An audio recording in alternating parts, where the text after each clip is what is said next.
Hello दोस्तों, मैं हूं दिनेश की और आप सबका स्वागत है न्यूज़ टाइम के अंदर। अब बिजनेस स्टैंडर्ड का ही आर्टिकल A.K. भट्टाचार्य साहब का, जो उनके एडिटर भी हैं, कि कोरोना के बावजूद नए तेवर हैं। सरकार, आर्टिकल स्टार्ट होता है सरकार के ऊपर अटैक से। अटैक क्या है कि सरकार ने जो रियल कंडीशन थी कि कितना पैसा टैक्स से आ रहा है वो जनता से छुपाया, देश से छुपाया, कंट्री से छुपाया, और जो भी अनुमान पेश किए गए, एंटीसिपेशंस दिए गए टैक्स इतना आएगा, वो सारे के सारे गलत साबित हुए। कहीं ना कहीं ऐसा लगता है कि सरकार ने लोगों को, पार्लियामेंट को, जनता को, देश को अंधेरे में रखा।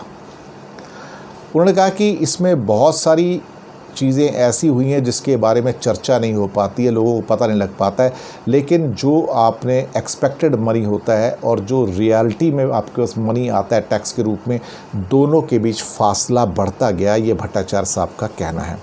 और 2011-12 के दौरान भी, उसके बाद भी 4 साल तक, जब तक यूपीए गवर्नमेंट थी, जितने हमारे जो सेट टारगेट्स थे उससे 4 से 8%, 4 से 8% तक कम पैसा रियलिटी में रियलाइज़ किया गया।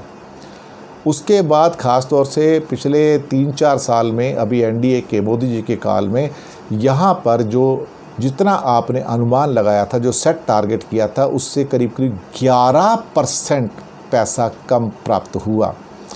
एग्ज़ाम्पल 2018-19 में आपके पास टोटल जो इनकम हुई है टैक्स की 13.17 लाख करोड़, 13.17 लाख करोड़।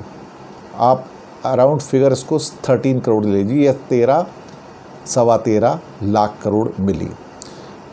सॉरी, जितना एंटिसिपेशन था उससे 11% कम था, यानी कि करीब करीब 15 लाख करोड़ आपका पूरा का पूरा होना चाहिए था, लेकिन वो कम रहा।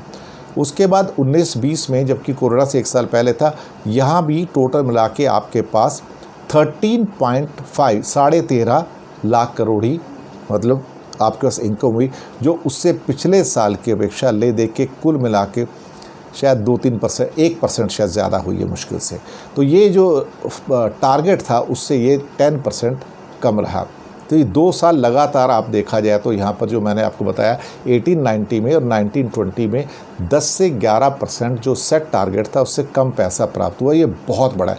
उनका कहना है कि इसका मतलब है कि फाइनेंस मिनिस्ट्री के अंदर जो लोग बैठे हुए हैं, जो इस किस्म की एंटीसिपेशन दे रहे हैं, सेट टारगेट कर रहे हैं, उन्हें रियलिटी का पता नहीं है, उन्हें ग्राउंड रियलिटी पता ही नहीं है कि ग्राउंड पे क्या हो रहा है।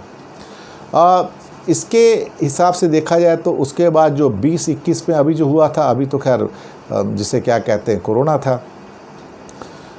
अभी यहाँ पर भी इसमें जो उनका जो एक्सपेक्टेड जो था टोटल करीब रखा गया था 13.44 लाख करोड़ था, जो 19-20 के करीब करीब ही था।